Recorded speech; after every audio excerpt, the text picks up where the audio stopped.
So this week, piggybacking off of week 15, we're going to look at the forecheck tactics from a defenseman perspective, and whether you're a forward or a D, this is important because you can see the interchanges and the recovery routes from the forwards when the D pinch and vice versa here. So a couple keys that we're going to look at. We're going to define the forecheck as a five-man forecheck. Normally when you think of a forecheck, you think forwards. But really, to be effective, you need all five guys involved in it.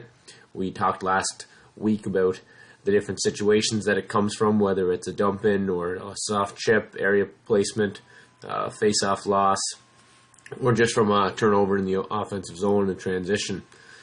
What we're going to look at specifically with defense here is three things, and all of them go together.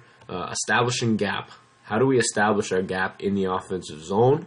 We're going to define what a pre-pinch is for you and how that relates to establishing gap. And we're going to talk about a new term that's just come out in the last little bit here with defense, which is called surfing. And this is essentially defending skating forward on an angle with a good stick rather than just backing up and accepting the rush. So you're going to see the time and place to do that. So this first example, we're going to look at the team in black forechecking the team in white. So as the puck comes around, okay, here you see the defenseman. When we talk about establishing gap, he's already identified when the puck is in the corner that there's a good chance it's coming up the wall. So if this player here in white is the option, you can look at the gap here that's already established. Number 4 here in black isn't sitting way up here with bad gap and making it an easy breakout. He's already established his gap, which makes it easier for him to identify now that that puck is in motion. I can get there first to put pressure on. I'm going to pinch. Now the other part to the pinch is checking off with your eyes. So right here, you can see his head. He's checked off now that this forward is recovering above. We talked about that last week. He makes sure that he's there so that as he moves down, the forward is covered up and he keeps the play alive. As it moves back the other side, we see once again establishing your gap early. He's not backed out of the picture. He's inside. Same with the other D. Although he backed off, we can see pretty good gap in the neutral zone here from that guy. Next example we'll look at here. It's from a dump in here for our forwards. As that puck moves in. Okay, we're going to see what we call pre-pinch. So this time we're looking at this defenseman here. It happens to be number 4 again. He's pre-pinched, so that means that he identifies, and the easiest way to do this is by counting numbers. He counts 1, 2, 3, 4, 5 players in white are all down below the dots. So again, there's no sense in him sitting back here at the blue line. He's going to move in, he's going to pre-pinch, and he's going to defend, okay, with a gap already established here.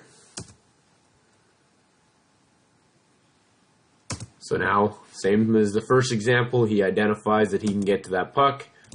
He's there, forward recovers above. We're in good position, which helps us to get a line change.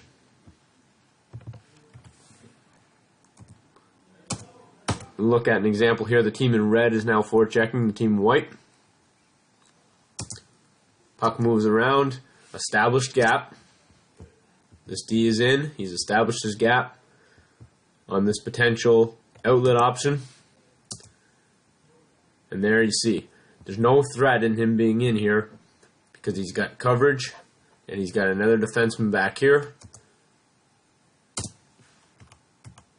Now this is one example of what we call surfing. So instead of this defenseman now saying, I know this puck is coming through here, I'm going to turn, pivot, and start skating backwards to accept a one-on-one. Instead what he does is he surfs. He gets skating forward, stick on the ice, and he rides with him forward. So now that play is dead, just outside the zone. Defenseman hasn't had to pivot around to turn backwards and skate to defend the one-on-one. Going to look at one more example here of surfing. This happens to be a D as well. So you see the pre-pinch. He decides to pull himself out here. Puck in motion, this defenseman here. His gap is okay, but he's going to establish it here now by getting on an angle, surfing. Okay, he knows again that as he's checked with his eyes, there's no option for that player here. So he's by himself. He's one-on-one. I can get up. I can surf him. Any chipped pucks, I've got a forward here recovering. I've got my D partner over here.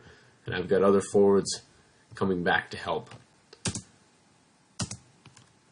One of the best ways to play defense, and one of the most effective ways to play it, is to close plays off early in the offensive zone. It's tough to be a defenseman having rushes coming at you full speed, all right, through the neutral zone. So we want to do our job to close things off as early as possible.